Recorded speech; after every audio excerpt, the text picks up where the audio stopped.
বুধবার ভোর থেকেই শুরু হয় দেবীপক্ষ। মা দুর্গা আসার আগে এই মুহূর্তে নতুন জামাকাপড় কেনার ধুম পড়ে যায় পশ্চিমবঙ্গে। রাস্তাঘাট দোকানে বাড়তে থাকে ক্রেতাদের ভিড়।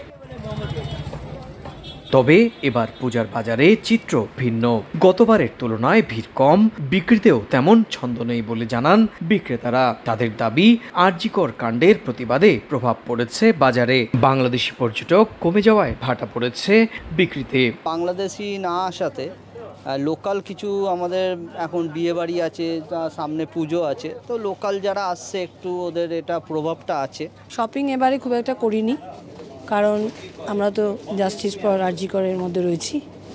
শপিং খুব একটা করিনি, এই টুকটাক যাদের না দিলেই নয় সেরকম দু একজনের জন্য কেনা। যাকে না দিলে নয় তাকেই দেওয়া।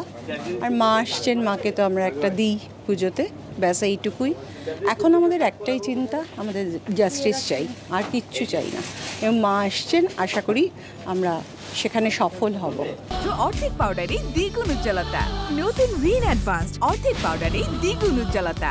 কলকাতার নিউ মার্কেট এলাকার লাভ লোকসানের একটি বড় অংশ নির্ভর করে বাংলাদেশ থেকে আসা পর্যটকদের ওপর। তবে সম্প্রতি বাংলাদেশের জন্য ভিসা নীতি কঠিন করেছে দিল্লি। এতে গত 2 মাস ধরে কমেছে পর্যটকের সংখ্যা। যারাও আসছেন তারাও টাকার দাম পড়ে যাওয়ায় নামমাত্র কেনাকাটা করে ফিরছেন নিজ দেশে। গত বছর এই পুজোয় ব্যবসা হয়েছিল প্রায় 50,000 কোটি টাকা। ভাবতে পারেন শুধু পুজোকে ঘিরে বাঙালির এই পার্বণ অর্থনীতিতে কতটা ইতিবাচক প্রভাব ফেলে। তবে এবার 180 ডিগ্রি ঘুরে গিয়েছে বাস্তবতা।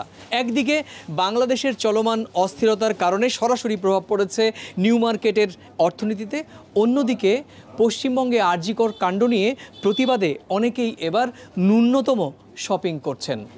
আর তার ফলশ্রুতিতে এই অর্থনীতিতে বড়সড় ধাক্কা।